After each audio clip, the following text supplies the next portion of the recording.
On va ouvrir du coup un échange, des questions, des commentaires de votre part et on va faire la traduction aussi pour pouvoir vous leur transmettre vos questions. Merci beaucoup pour ces deux interventions. Donc je vais ouvrir le bal là, avec une première question.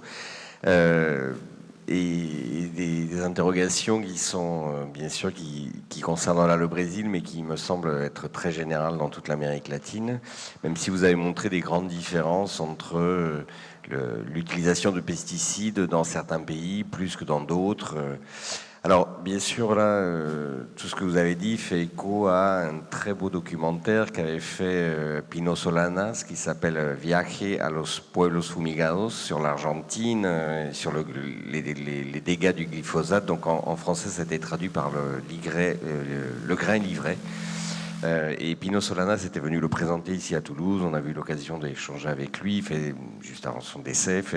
Voilà, c'était un moment important et il était très touché par tout ce qu'il avait vu en fait. À l'époque, il était, je crois, encore au Sénat argentin. Il était à la tête de la commission pour l'écologie et le constat qu'il faisait était un peu le même que celui que vous avez dressé. Alors, je pense plus au travail de Marissa, mais que finalement, en Argentine, cette question du glyphosate, pour prendre cet exemple précis, mais des pesticides en général ou des agrotoxiques, en fait, n'avait pas de couleur politique, que l'on soit du parti péroniste ou que l'on soit de la droite. En fait, c'était même pas une question, c'était même pas un débat. Tout le monde, en fait, continuait à encourager ces pratiques et à les développer. Donc, dans cette perspective-là, est-ce qu'il y a quand même, à un moment donné, outre les mouvements sociaux, est-ce qu'il y a quand même des partis politiques qui essaient de s'emparer de ces questions pour, d'un point de vue des lois, pouvoir intervenir au Parlement? Est-ce qu'il y a quand même des acteurs là qui essaient de modifier ces pratiques d'un point de vue législatif, ou bien est-ce que ça reste uniquement des luttes qui sont, comme tu l'as très bien décrit, des luttes qui sont liées à des collectifs qui s'auto-organisent? Parce qu'en fait, on a l'impression, et on le voit là au niveau de l'Europe, et je m'arrête là-dessus sur ce commentaire, mais comment, par exemple, le Parlement européen et puis le Sénat français, là, tout récemment, viennent de détricoter des lois, donc le Green Deal au niveau européen, et puis là, la nouvelle loi là, sur l'agriculture que vient de proposer le Sénat, qui vient de passer au Sénat, est un retour en arrière de 20 ans de politique écologique par rapport notamment à l'usage des pesticides. Donc, est-ce qu'il y a des leviers politiques, et je résume la question comme ça, est-ce qu'il y a quand même des leviers politiques depuis le Brésil pour essayer d'inverser ces tendances, ou bien est-ce que ça ne peut venir, d'après vous, que de mouvements sociaux qui s'auto-organisent?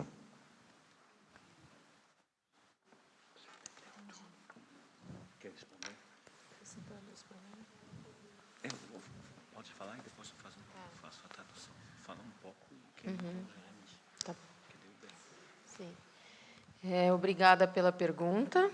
Merci pour votre question. Bem, a situação nos outros países da América Latina não é muito diferente do que no Brasil. Na verdade, em alguns países é pior do que no Brasil. Donc la situation par rapport à cette question des pesticides, elle est à peu près pareille au Brésil. En Amérique latine, elle peut être même pire que ce qui en est déjà au Brésil. Por exemplo, o Paraguai, o governo do Paraguai foi denunciado, né, na Corte Interamericana de Direitos Humanos como responsável pela morte de população indígena por exposição aos agrotóxicos. Par exemple, pour ce qui est du Paraguay, la Cour interaméricaine des droits de l'homme a dénoncé les atteintes à la vie des populations autochtones au Paraguay du fait de ces politiques. E, de fato, na Argentina, o tema do glifosato é um tema da maior preocupação.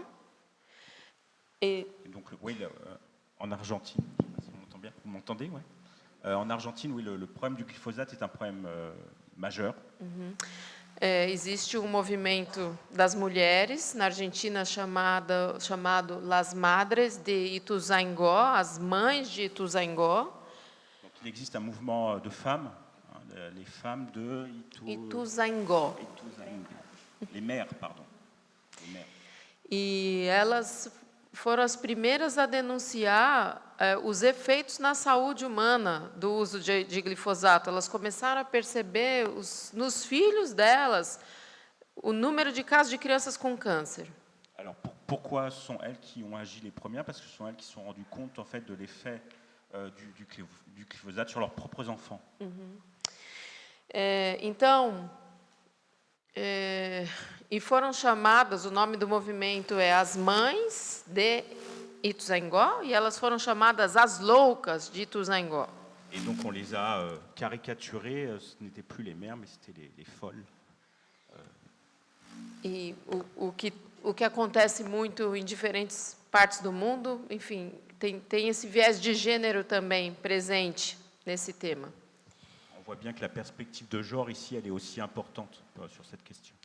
Bem, você me pergunta sobre se, além dos movimentos sociais, se há também um envolvimento dos partidos políticos nessa temática no Brasil. Oui, alors, donc elle reprend la question, c'est de savoir quid des partis politiques sur cette question, est-ce qu'il y a unanimité ou pas? Eu diria que no Brasil o partido político mais comprometido com essa pauta contra agrotóxicos é o partido que se chama PSOL. Donc le principal parti qui interroge cette question pour la critiquer évidemment de l'usage des pesticides, c'est le parti PSOL, qui est un parti de gauche, pourrait-on dire vraiment, au Brésil. E para dar um exemplo disso, um deputado estadual do Ceará, ele conseguiu aprovar uma lei que proíbe a pulverização aérea de agrotóxicos nesse estado, como ela mencionou. C'est notamment donc un député de l'État du Ceará qui avait obtenu de pouvoir interdire donc les pulvérisations aériennes de pesticides dans le Ceará, comme ça a été mentionné. Então, há outros deputados comprometidos com esse tema no Brasil, do Partido dos Trabalhadores ou do PSOL. Et donc, il y a d'autres députés qui sont engagés sur cette question, qui sont soit du Parti des Travailleurs, soit du PSOL. Eu diria que o governo Lula... Bem, primeiro eu vou dizer o que o Lula falou há um mês atrás. Bon, d'abord, je vais commencer par dire ce que Lula a dit il y a un mois. Ele, num evento público, ele disse: é um absurdo que o Brasil continue a consumir substâncias que são proibidas na Alemanha. Donc, il a dit dans un événement public que c'était absurde que le Brésil continue de consommer et d'utiliser des pesticides interdits en Allemagne. E, de alguma maneira, a gente vê, por exemplo, no Ministério do Desenvolvimento Agrário, no Brasil, o Brasil tem 2 ministérios voltados para a agricultura. Il existe 2 ministères qui portent sur les questions d'agriculture au Brésil. Um ligado ao agronegócio, que é o Ministério da Agricultura. Donc, le ministère de l'Agriculture, qui est lié à l'agronégoce. E o outro que é ligado aos pequenos agricultores, aos quilombolas, aos indígenas, que se chama Ministério do Desenvolvimento Agrário. Et donc un ministère du développement agraire qui est tourné plutôt vers les petits agriculteurs, les mouvements indigènes et puis les mouvements descendants donc des résistances esclaves. Então, esse ministério avançou em algumas coisas nesse sentido. Donc le gouvernement a avancé sur certains dossiers. Por exemplo, aprovou a lei de produção orgânica, aprovou uma política de alimentação escolar fornecida pelos pequenos agricultores. Donc il y a des politiques en faveur de l'agriculture biologique, notamment pour fournir les cantines scolaires. Mas o que acontece é que nos últimos dias o governo Lula aprovou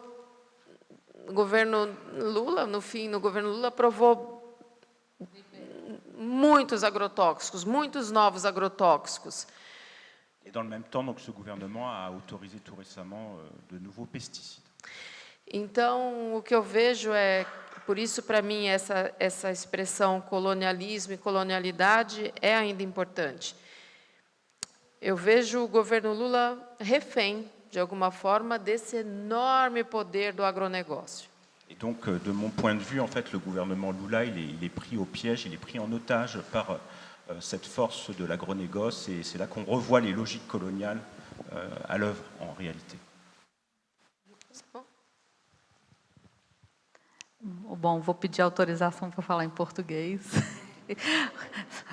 Assim é um pouco mais fácil, mas eu queria concordar com a Larissa quando ela fala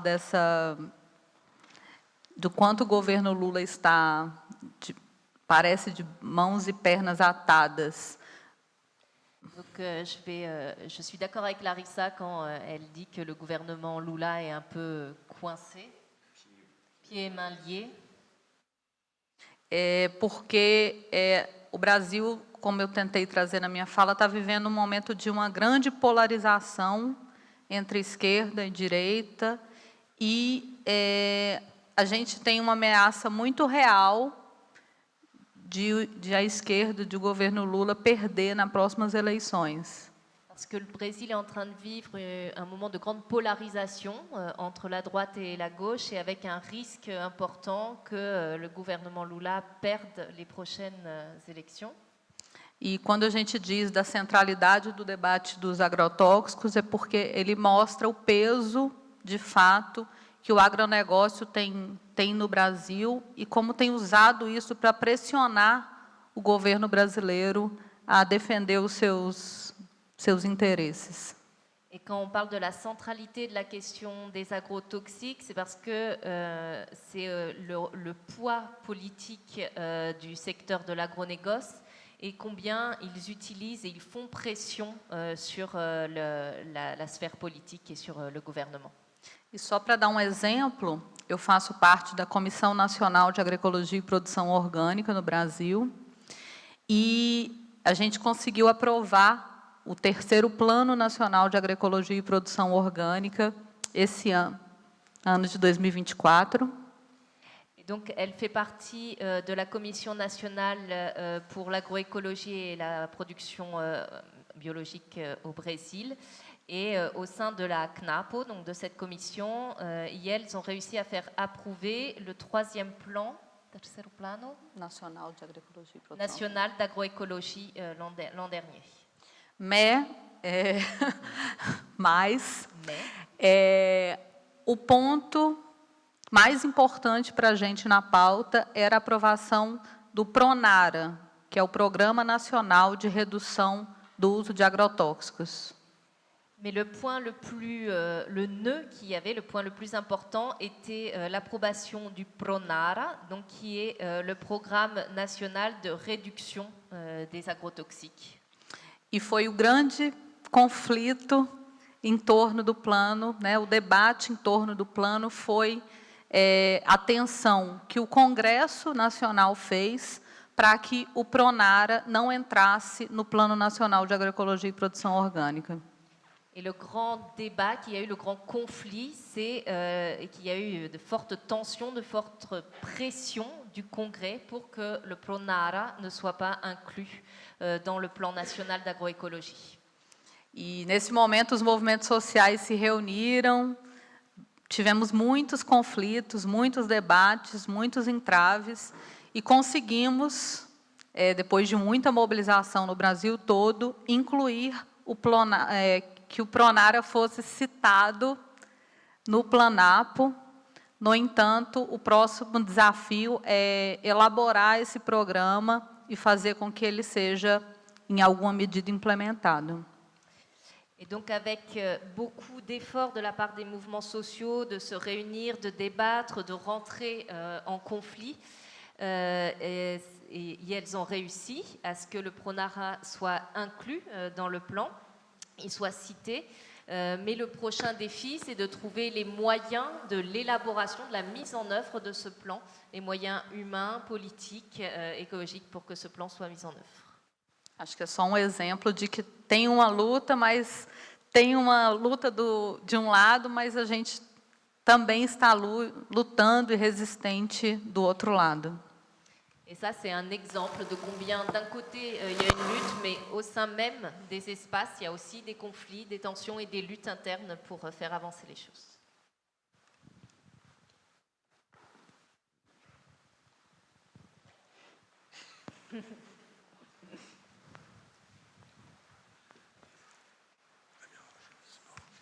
Bonsoir, merci. Une question rapide.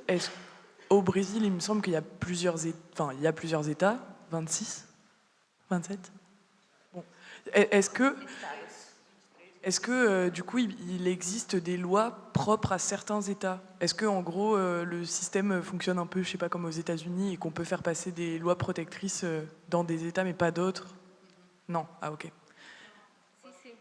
Et dans ce cas aussi, en 2012, la politique d'agroécologie mise en place, est-ce que du coup, elle a au début été avant-gardiste et désormais, ce qui a été mis en place en 2012, c'est supprimé maintenant, comme le décrivait le monsieur, ou pas? Merci.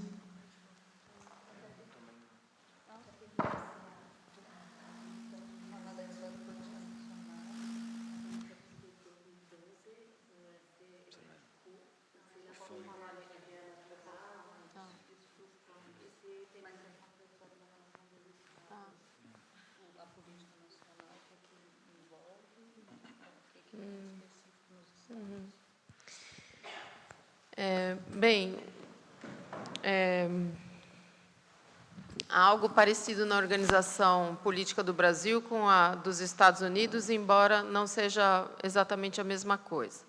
C'est un système qui est assez proche de celui des États-Unis d'Amérique, même si ce n'est pas tout à fait la même chose. A autonomia dos estados no Brasil é menor do que a autonomia dos estados nos Estados Unidos. C'est une autonomie, mais qui est moindre que celle des États. Para dar exemplo disso, essa lei que proibiu a pulverização aérea de agrotóxicos no estado do Ceará foi contestada pelo agronegócio e a justificativa do agronegócio era de que estado não poderia legislar sobre esse tema. Par exemple, sur cette loi justement qui interdisait dans le Ceará les pulvérisations par avion, le lobby de l'agronégoce justement a porté ça en justice pour dire que ça ne relevait pas justement de l'échelon de l'État de décider cela, mais que ça devait venir de l'échelon fédéral. E esse caso foi até a Suprema Corte, e a Suprema Corte decidiu que sim, que estado poderia tomar uma decisão dessas. Então, os estados têm pouco menos de autonomia do que nos Estados Unidos. Donc finalement, c'est remonté jusqu'au tribunal suprême fédéral et qui a tranché en faveur du choix de l'État de dire que si en fait il pouvait faire une législation à son niveau sur cette question. E sobre o plano de 2012, o Plano Nacional de Agroecologia e Produção Orgânica, o que eu posso dizer é que existem 3 edições do plano. Foi construída uma primeira em 2012, uma de 2016 e agora uma de 2024.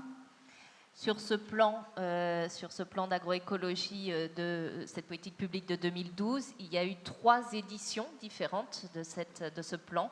Donc un en 2012, un en 2016 et le dernier en 2024. E os planos eles são construídos num caráter nacional com a participação popular. Et ces plans, ils sont construits, donc ces plans d'échelle nationale, ils sont construits avec la participation populaire, la participation des mouvements sociaux.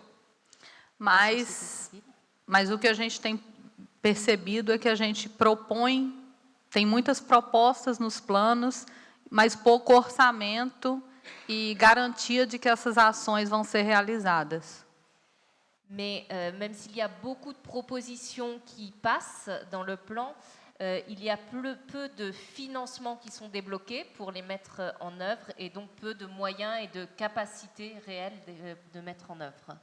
Mas uma coisa interessante é que esses planos têm sido reproduzidos, essa lógica dos planos tem sido reconstruídas e reproduzidas nos estados. Mais une chose intéressante, c'est que cette logique du plan national, il est reproduit à l'échelle des États. Com planos estaduais de agroecologia e produção orgânica. Avec des plans étatiques, donc l'échelle des États de production agroécologique. Mas eu acho que a ideia dos planos nos mostram de que há sim uma diferença fundamental entre a esquerda e a direita, e a gente viveu isso no Brasil. Mais cet exemple des plans, ça nous montre qu'il y a une différence fondamentale entre la droite et la gauche au Brésil. Que é existir espaços de debate, de diálogo sobre a construção de políticas públicas. Qui est celle d'investir des espaces de négociation sociale au Brésil, donc d'investir des espaces où on va co-construire avec la société civile des propositions de politique publique. Porque no governo Bolsonaro, no governo de extrema-direita, todos os espaços de participação política e construção de políticas públicas foram extintos. Parce que sous le gouvernement Bolsonaro et sous le gouvernement de l'extrême droite, tous les espaces de négociation sociale ont été bannis, ont été interdits, ont été extincts. E com a volta do governo Lula, a gente volta a ter esses espaços de diálogo e de possibilidade também de pressão dentro do governo federal, no diálogo com o governo federal. Et avec le retour de Lula au pouvoir, c'est le retour de ces espaces-là, de dialogue et de cette possibilité de faire pression aussi sur le gouvernement fédéral et donc de co-construire aussi.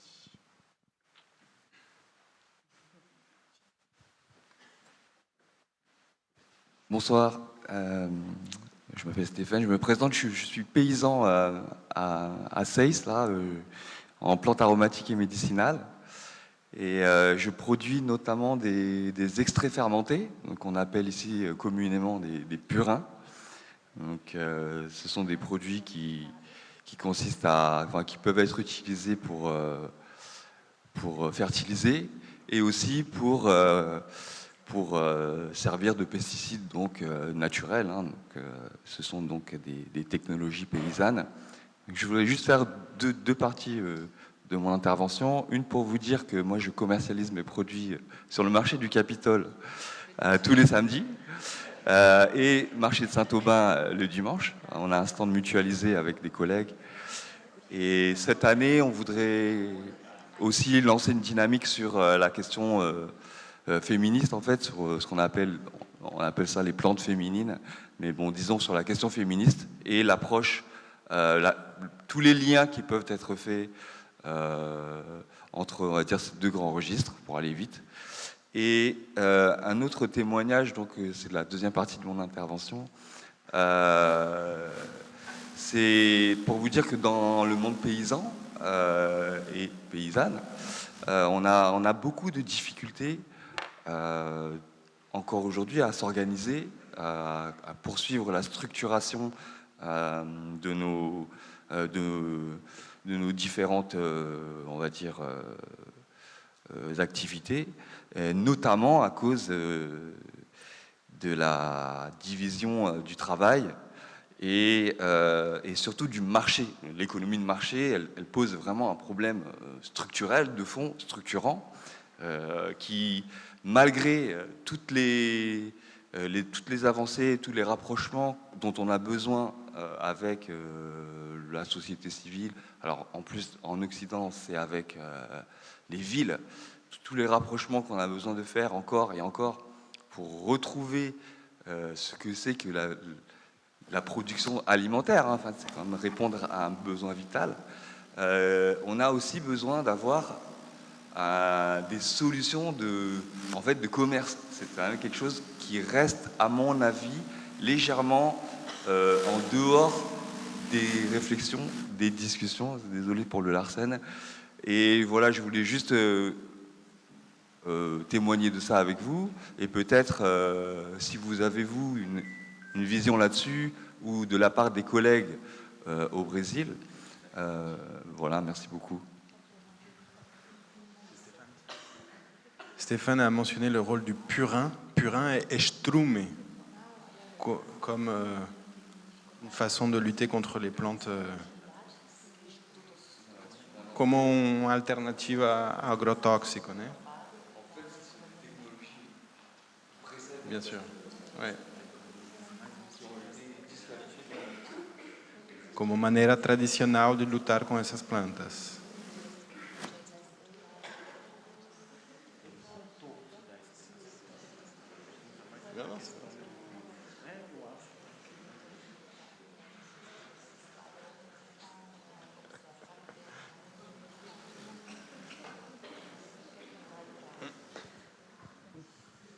Bom, estava tentando entender a complexidade, pardon. Elle essayait de comprendre la complexité du propos. Mas, sim, eu acho que uma das coisas que a gente também mais vivencia é o desafio de incluir as mulheres nos espaços de participação política e de comercialização quando elas estão tão sobrecarregadas com tantos trabalhos. Une des difficultés qu'elle partage aussi dans ces différents espaces, un défi qui est celui d'inclure les femmes qui sont bien sûr surchargées par la division sexuelle du travail, par l'ensemble du travail domestique, de care, etc. De les inclure,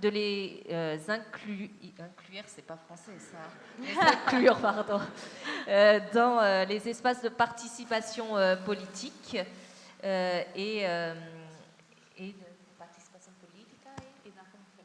et dans les espaces de commercialisation. Donc ça, c'est une difficulté, effectivement, auquel le réseau se... E é muito interessante que essa campanha que eu apresentei, ela foi exatamente resultado desses debates. Et cette campagne qu'elle a présentée sur cette lutte pour une division sexuelle du travail plus juste, c'est un résultat de ces observations de difficultés et des débats autour de la question. Porque as mulheres afirmaram, sim, a gente quer participar dos espaços políticos, a gente quer ter nossa produção reconhecida e comercializar nossa produção. Parce que les femmes affirmaient, oui, on veut participer, on veut que notre production soit visibilisée et soit commercialisée. Mas, se não houver uma divisão de todo, um compartilhamento das responsabilidades domésticas dentro de casa e nos espaços do trabalho agrícola familiar, mais si il n'y a pas de répartition davantage égalitaire des responsabilités du travail domestique parental et à la maison et de division du travail plus égalitaire dans les espaces agricoles, isso não seria possível. Ça va pas être possible. Então, o que nós temos visto ainda é as mulheres exaustas. Et donc, ce qu'on observe, c'est des femmes épuisées. Que querem estar em todos os espaços e querem ter esse reconhecimento. Mais qui veulent pour autant intégrer ces espaces et avoir une reconnaissance de leur travail. Mas nos espaços, né, dentro de casa, nos espaços da família, essa é de fato esse ainda é um grande entrave para a gente transformar. Mais qui se retrouvent entravés, notamment avec cette inégalité au cœur même des foyers. O que a gente tem conseguido de avanços são fortalecer espaços coletivos de produção e comercialização nas comunidades. Une des avancées qu'on peut mentionner, c'est le renforcement des espaces de production et de commercialisation au sein des communautés rurales. Onde as mulheres conseguem, por exemplo, a cada semana, levar a produção do coletivo para comercializar. Où les femmes s'organisent entre elles et chaque semaine, il y en a une qui apporte l'ensemble de la production du groupe de femmes au marché pour que ça soit commercialisé. Mas é um grande exercício E a gente, acho que tem que fortalecer nossa estratégia. O que a gente tem aprendido é que fortalecer os espaços nos territórios, nas comunidades, e de produção e organização e comercialização coletivas tem sido a estratégia com mais resultados. Et donc ça reste un grand défi, mais c'est aussi une des stratégies les plus efficaces, qui est celle de renforcer les espaces à l'échelle des communautés, des territoires, les espaces de production et de commercialisation collective. Só para complementar, você falou sobre o problema da comercialização, e eu acho que, de fato, esse é um grande desafio para a agricultura agroecológica ou outras formas de agricultura não convencionais. Donc effectivement, l'enjeu de la commercialisation il est central pour toutes les formes d'agriculture non conventionnelle et notamment biologique.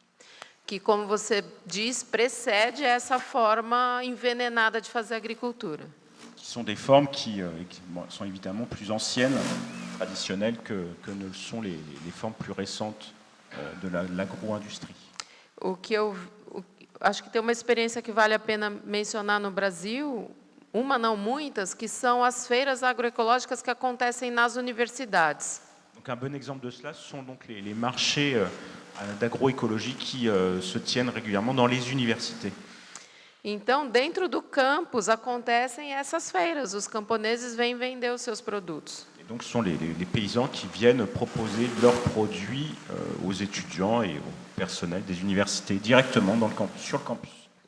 Há muitas comunidades em que há um vínculo direto com o sindicato dos professores e dos funcionários e os agricultores. Ça passe souvent par le biais des syndicats enseignants qui font ce lien entre les paysans et le monde universitaire. E eu acho que esse pode ser pensando alto aqui a partir da sua pergunta, uma excelente estratégia mundialmente, eu diria. Ça peut être une stratégie qui peut se développer plus largement qu'au Brésil. Porque o tema da alimentação, todo o campus universitário tem alimentação para os estudantes. Eu acho que é um tema central para poder revolucionar, inclusive, as formas de comercialização.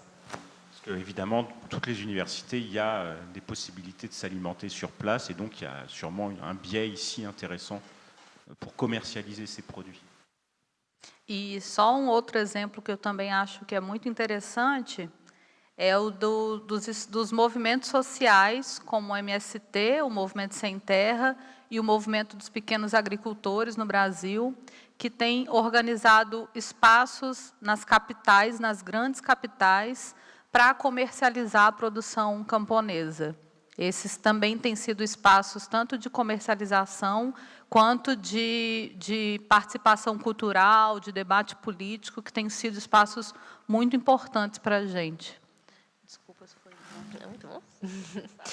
Et elle prend un exemple qui est hyper intéressant, c'est celui du mouvement des Sans-Terre, le MST, qui a réussi à organiser dans de grandes villes, comme par exemple São Paulo, d'avoir un espace de commercialisation, donc un supermarché du mouvement des Sans-Terre, et qui est un espace donc pour vendre les produits du mouvement, et aussi un espace de socialisation culturelle, et ça dans des mégapoles comme celle de São Paulo.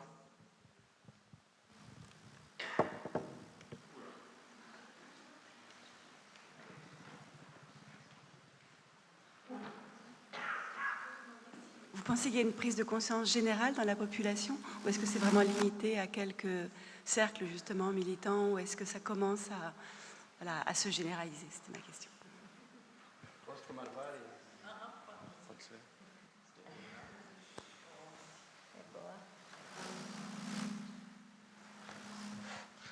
Eu queria fazer uma pergunta e pedir para o Jeremy traduzir depois. Queria agradecer a apresentação de vocês, que foi muito interessante. A minha pergunta é mais uma curiosidade.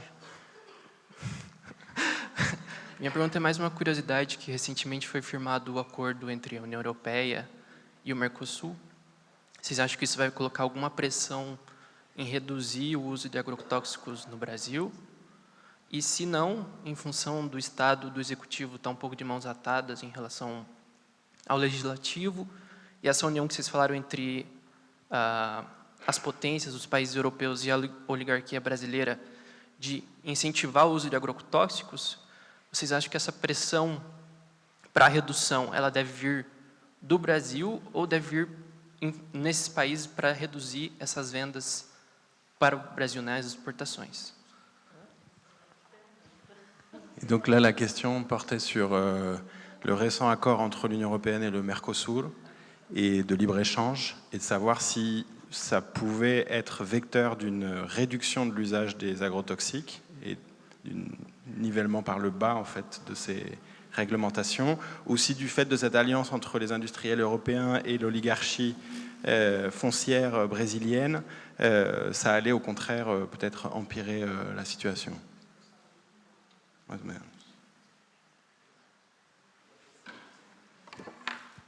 Ah oui, oui.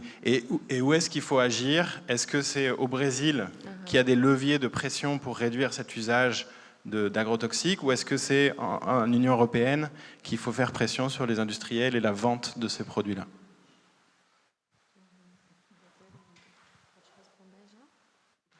Ok. Respondendo à sua questão, eu diria que cada vez mais tem uma tomada de consciência maior da sociedade como um todo e não só uma preocupação da elite em relação à contaminação por agrotóxicos. Donc c'est une question effectivement qui devient de plus en plus centrale dans l'espace public, qui n'est plus désormais réservée aux seules élites qui se préoccupent de cette question. Há movimento muito grande no Brasil que se chama Campanha Permanente contra os Agrotóxicos e pela Vida, que é um movimento que cresce. Donc il y a un mouvement qui s'est créé, qui est un mouvement donc, de lutte contre les agrotoxiques et pour la vie, et qui grandit.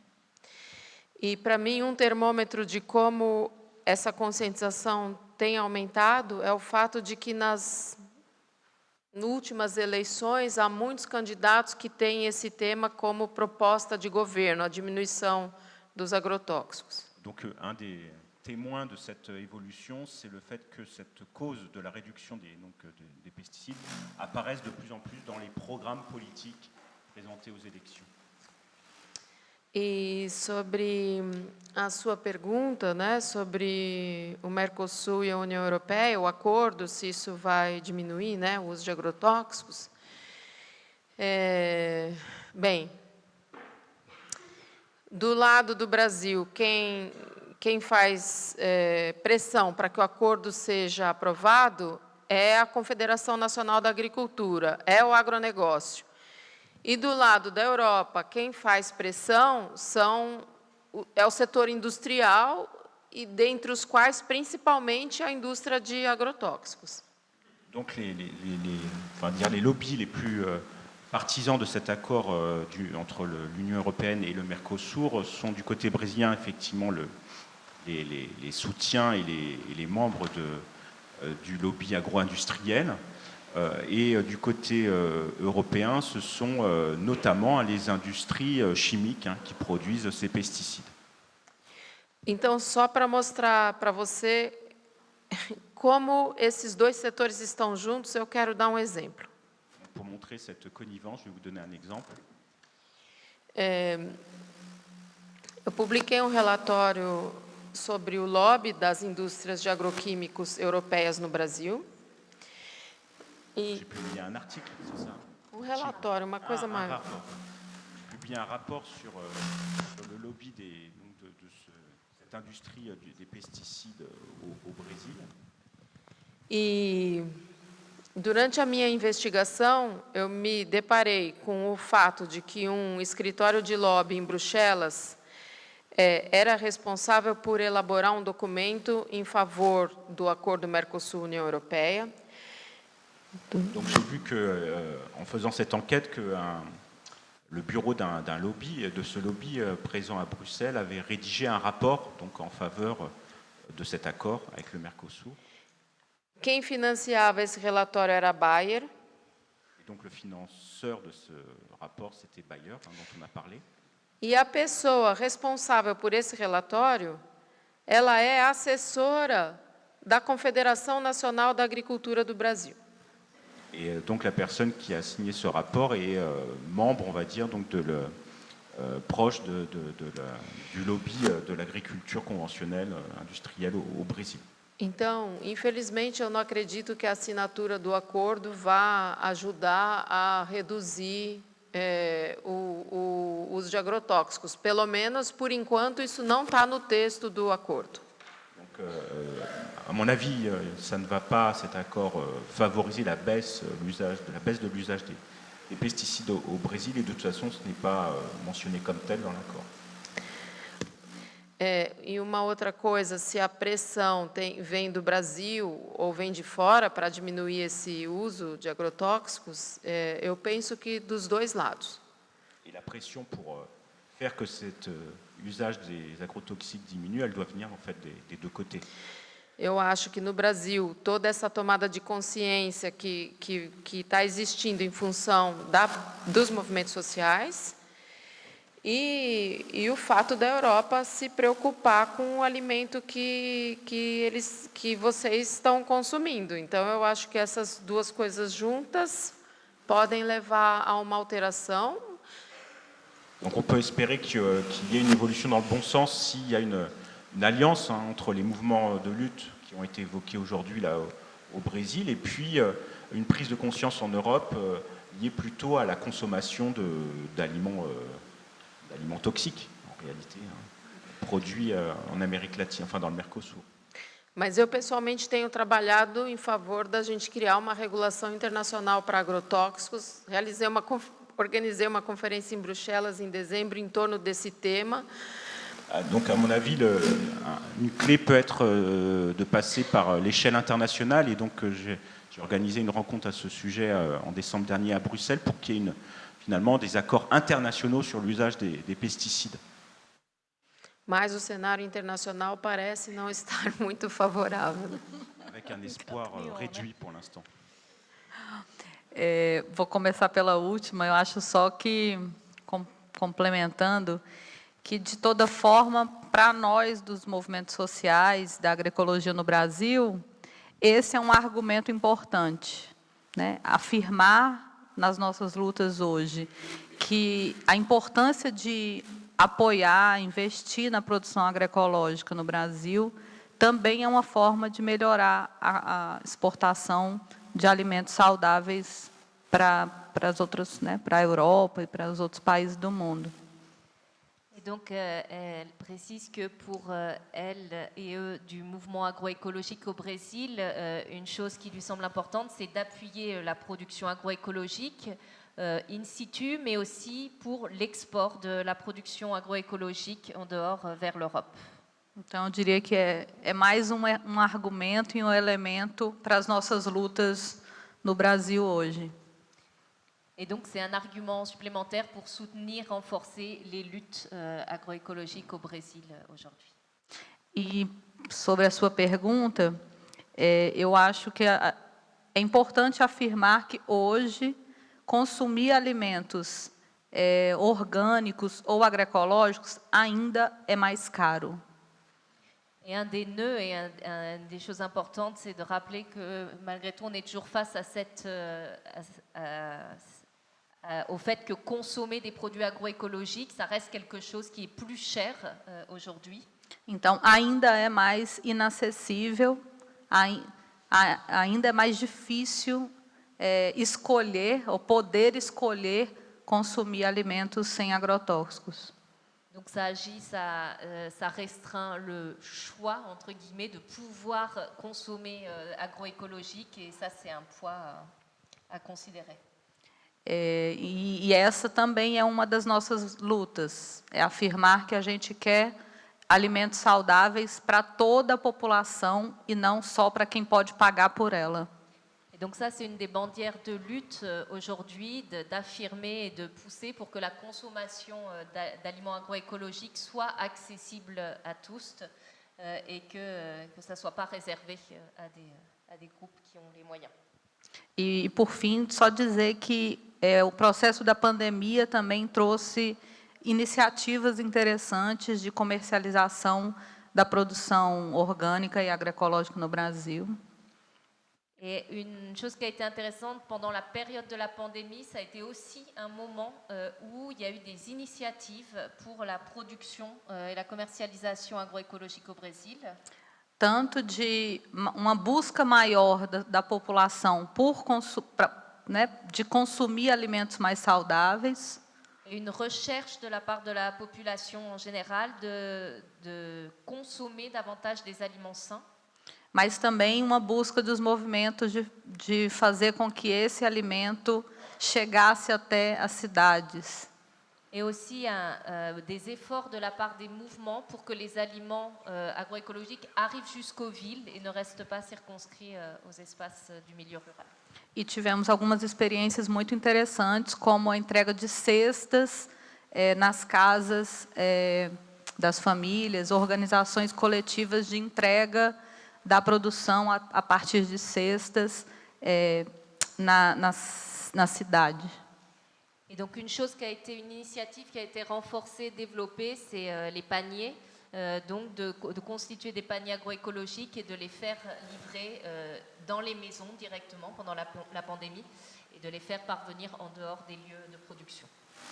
Mas só por fim, isso também é uma pauta que a gente demanda ao poder público de apoiar a comercialização dessa produção e fazer com que ela chegue com preços mais acessíveis a toda a população, no campo e na cidade.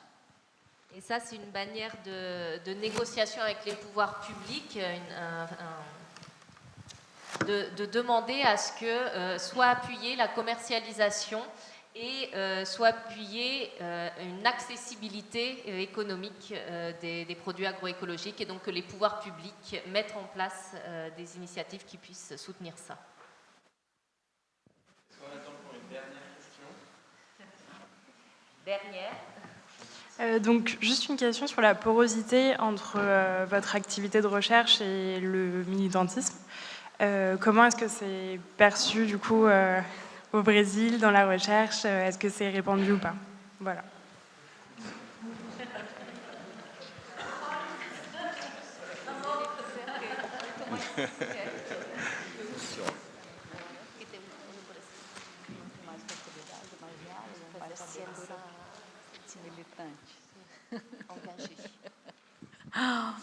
Bom, não é fácil, mas é necessário. Mais c'est nécessaire. Eu acho que a epistemologia feminista negra, contribui muito para nos mostrar de que o nosso olhar de militante não faz da nossa pesquisa menos científica ou menos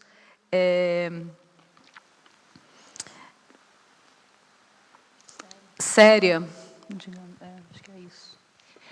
Elle s'appuie sur les épistémologies féministes et antiracistes qui ont démontré combien le regard situé, qui peut être aussi le regard militant, ce regard situé, il produit des savoirs scientifiques et sérieux. Mas acho que a gente é constantemente questionada sobre nosso papel, nosso lugar, mas é um exercício importante, inclusive, para afirmar os nossos argumentos, as nossas referências teóricas, nossas referências metodológicas e qualificar a qualidade do que a gente está produzindo. Et c'est vrai qu'elle est souvent questionnée justement sur cette double casquette de doctorante, scientifique et militante. Et c'est aussi un levier important d'être questionné pour renforcer, affirmer cette position, cette place de parole, comme dirait Jamila Ribeiro, cette position située qui produit et qui a des références scientifiques. Donc c'est aussi à grand renfort de structuration de références scientifiques. O que eu posso dizer hoje da minha experiência no doutorado é de que afirmar de onde eu falo e trazer para a pesquisa o porquê como a escolha de um tema, o quanto todas as decisões de referências, né, epistemológicas, metodológicas, são posicionadas. Então, mesmo quem não está abertamente se afirmando um sujeito político, também o é quando define, faz as escolhas políticas, méthodologiques pour sa pesquisa. Et donc, en tant que doctorante, c'est tout cet enjeu d'affirmer depuis où elle parle, donc de clarifier sa position sociale, c'est savoir situer, de pourquoi elle choisit ce type de thème, de quelle référence théorique aussi elle choisit, et donc ça c'est aussi un choix scientifique engagé. Et donc, ce choix scientifique, c'est un choix politique, c'est de faire ce qu'on appelle ici plus des sciences engagées, du coup, dans cette démarche-là. Merci.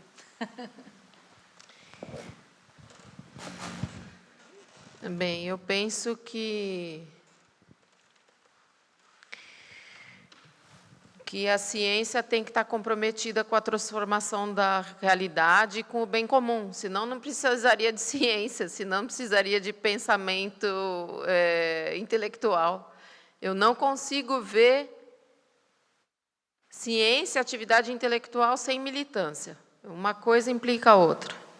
Moi, je sépare pas la militance politique de la recherche scientifique, dans le sens où la science, selon moi, a la pour vocation de transformer la société et de travailler pour le bien commun.